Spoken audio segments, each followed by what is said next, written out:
Daily labour বা নিম্ন আয়ের মানুষদের প্রতিদিনের রুটি রুজি জোগাড় করাই তাদের জীবনের সবচেয়ে বড় চ্যালেঞ্জ। কিন্তু একটু ফাইন্যান্স চর্চার মাধ্যমে তারা শুধু বর্তমানে নয়, ভবিষ্যতেরও নিরাপত্তা নিশ্চিত করতে পারে। সঠিক সঞ্চয় ও বিনিয়োগের কৌশল একদিন ডেইলি লেবারকেও স্বাবলম্বী করে তুলতে পারে। অনেকেই ফাইন্যান্স শব্দটা শুনেই ভয় পান, মনে করেন এটা কঠিন ব্যাপার, এটা শুধুমাত্র ধনী বা শিক্ষিত মানুষের জন্য। আসলে এটা সম্পূর্ণ ভুল ধারণা। ফাইন্যান্স খুবই সহজ। যেমন ধরুন, আপনি প্রতিদিন বাজার করেন এবং মাস শেষে হিসাব মিলান, এটাও কিন্তু ফাইন্যান্সেরই অংশ।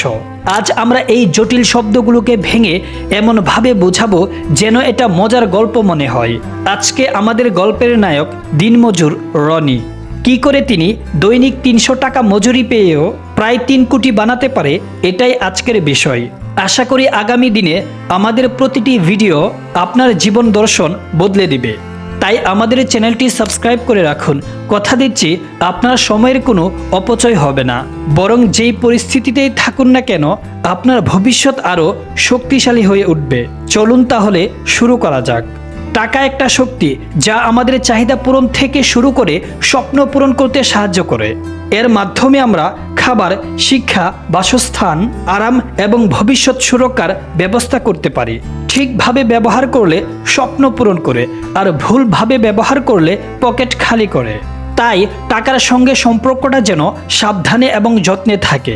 মনে রাখবেন, এটা শুধু খরচ করার বস্তু নয়, বরং সঠিকভাবে সঞ্চয় এবং বিনিয়োগের মাধ্যমে জীবনের মান উন্নয়ন করার হাতিয়ার। বাজেটিং করতে হবে, এটা আপনার আয় এবং খরচের মধ্যে সম্পর্ক তৈরি করবে। এটা না করলে আপনি কখনোই বুঝতে পারবেন না টাকা কোথায় যাচ্ছে। বাজেট ছাড়া খরচ মানে তরকারির মধ্যে লবণ না দেওয়ার মতো। একটি খাতায় মাসিক আয় লিখুন এবং খরচকে 3 ভাগে ভাগ করুন। যেমন প্রয়োজনীয় খরচ, বাড়ি ভাড়া, খাবার দাবার, মেডিসিন ইত্যাদি। অপশনাল খরচ যেমন ঘুরতে যাওয়া, চা, সিগারেট, রেস্টুরেন্টের খাবার ইত্যাদি। এবং সঞ্চয়, যা কিনা মোট আয়ের 20% প্রতি মাসে জমানো। এইভাবে আপনাকে প্রতি মাসে একটি বাজেটিং তৈরি করতে হবে। এই বাজেটিংটা খুবই কার্যকর হবে, যা আপনার আয়কে সঠিকভাবে পরিচালনা করতে এবং অপ্রয়োজনীয় খরচ কমিয়ে সঞ্চয় করতে সাহায্য করবে। এই অভ্যাস অল্প দিনে আপনার মধ্যে ফাইন্যান্সিয়াল একটি দারুণ দক্ষতা তৈরি করবে। এটি এমন একটি কৌশল যা গরিব থেকে ধনী পর্যন্ত সবার জন্যই সমানভাবে গুরুত্বপূর্ণ। চলুন এবার আসি রনির কথায়। রনি একজন দিনমজুর, তার কোনো রকম সঞ্চয় নেই। প্রতিদিন কাজ করে হাজিরা পাই মাত্র ৩০০ টাকা, যা দিয়ে প্রতিদিন বাড়িতে আসার সময় বাজার করে নিয়ে আসে, আর পরের দিনের পকেট খরচের জন্য সামান্য কিছু টাকা বাঁচিয়ে রাখে। এইভাবেই তার দিনের পর দিন চলে। সে মনে করে তার কাছে সঞ্চয় করা প্রায় অসম্ভব, কারণ হচ্ছে সে দিন এনে দিন খায়। কিন্তু এটা সম্পূর্ণ সঠিক নয়। রনি চাইলে প্রতিদিন 20 টাকা সরিয়ে রাখতেই পারে, যেটা হয়তো 1 কাপ চা না খেয়ে রাখাই সম্ভব। তবে 1 মাসে রমেশের সঞ্চয় হবে 600 টাকা, বছরে গিয়ে দাঁড়াবে 7200 টাকা। এই টাকা দিয়ে রনির ভবিষ্যতের কোনো জরুরি কাজ মেটাতে পারে। এবার দেখুন ফাইন্যান্সের ম্যাজিক। 3 মাস পর রনির হাতে জমা হবে 1800 টাকা। এবার রনিকে একটু চালাকি করতে হবে। প্রতিদিন বাজার করা বন্ধ করে সপ্তাহে হাটের দিন বা হোলসেল দোকান থেকে জিনিসপত্র কিনতে হবে, যেখানে কিনা জিনিসপত্রের দাম অনেকটাই কম পায়। এই 1800 টাকা দিয়ে সে 6 দিনের জায়গায় 7 দিনের বাজার অনায়াসেই করতে পারে। এবারে দেখুন, রনি সপ্তাহের টাকা থেকে একদিনের পুরো টাকাটাই বাঁচিয়ে নিয়েছে। এইভাবে সাপ্তাহিক বাজার খরচ একসাথে করলে প্রতি মাসে 4 দিনের টাকা বাঁচানো সম্ভব। অর্থাৎ রনি প্রতি মাসে 1200 টাকা সঞ্চয় করতে পারবে। বছর শেষে যা গিয়ে দাঁড়াবে প্রায় 14,400 টাকা। দেখুন রনির এই সাধারণ একটা বাজেট তাকে কতটা মজবুত করে তুলতে পারে। সঞ্চয়ের গুরুত্ব। বাঙালিদের একটি প্রবাদ আছে যে টাকার অভাবে নাকি ভবিষ্যৎ থেমে থাকে না। কিন্তু কথা হলো, টাকা বাঁচালে তার ভবিষ্যৎ আরও বেশি সুন্দর এবং মজবুত হতে পারে। সঞ্চয় ছাড়া জীবন মানে বর্ষায় ছাতা ছাড়াই বাহিরে বের হওয়া। আপনার আয়ের অন্তত 20% অবশ্যই সঞ্চয়ের চেষ্টা করুন। প্রত্যেকেরই উচিত দীর্ঘমেয়াদী সঞ্চয়ের পরিকল্পনা করা। গরিবের সঞ্চয় মানে ছোট ছোট ফুটা দিয়ে সাগর বানানোর চেষ্টা।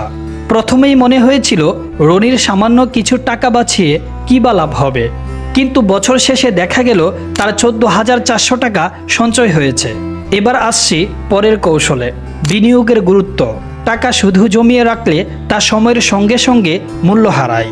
ধরুন রনি এখন 1 কেজি চাল কিনে 50 টাকা দিয়ে, কিন্তু 2-1 বছর পর সেই একই চাল কিনতে হবে 60 টাকা দিয়ে। এই যে জিনিসপত্রের দাম দিনে দিনে বাড়তে থাকবে, এটাকে বলা হয় ইনফ্লেশন বা মুদ্রাস্ফীতি। ইনফ্লেশন রেট এখন সব মিলিয়ে বছরে প্রায় 7 থেকে 8%। অর্থাৎ টাকা যদি না বাড়ে, সেটা শুধু জমে থাকে, তাহলে ধীরে ধীরে সেই টাকার মূল্য কমতে থাকবে। তাই সঞ্চয়ের পাশাপাশি বিনিয়োগও করতে হবে। ছোট ছোট অর্থ দিয়েই বিনিয়োগ শুরু করুন, যেমন real estate, fixed deposit, stock market, mutual fund ইত্যাদি। এফডি নিরাপদ এবং গ্যারান্টি রিটার্ন, বছরে পায় 7%।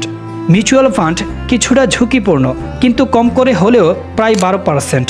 স্টক মার্কেট উচ্চ ঝুঁকি উচ্চ লাভ, কিন্তু এখানে ভুল সিদ্ধান্ত নিলে ক্ষতিও হতে পারে।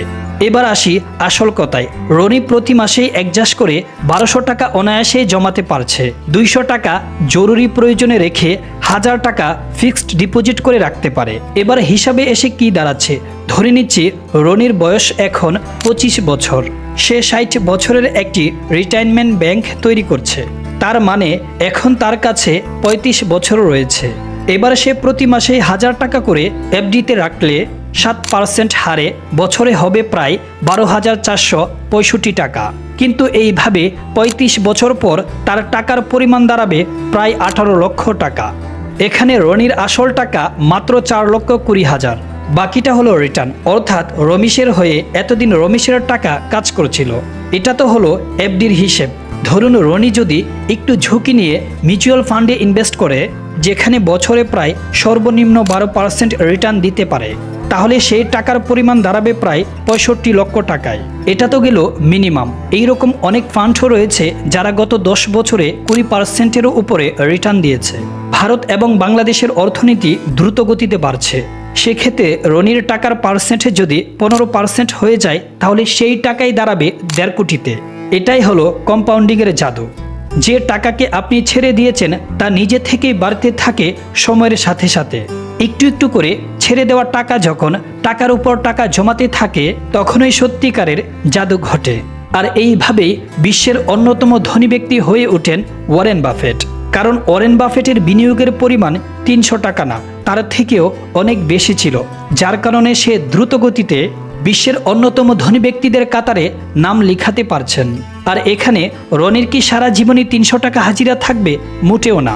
খরচ যেমন বাড়বে তেমনি মজুরিও বাড়তে থাকবে। এবার রনি কি করবে?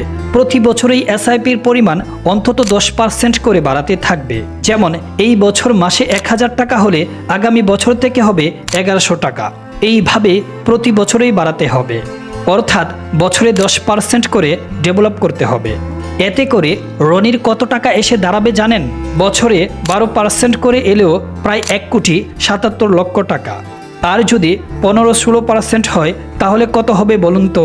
তাহলে প্রায় 4 কোটি টাকা। হ্যাঁ, 4 কোটি। শুনে অবাক হচ্ছেন? তবে ভাববেন না আমি কোনো আজগুবি কথা বলছি। অন্তত মিউচুয়াল ফান্ডের গত 10 বছরের পার্সেন্টেজ এটাই বলছে।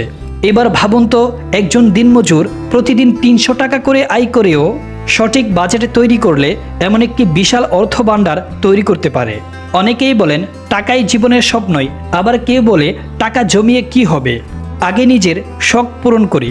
কিন্তু সত্যি কথা হলো, টাকা যদি সত্যিই জীবন নাই হয়, তাহলে জীবন চালানো তেলের মতোই হবে।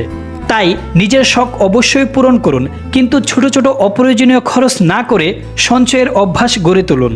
মনে রাখবেন, গরিবের সঞ্চয়ই তার ভবিষ্যতের সবচেয়ে বড় ভরসা।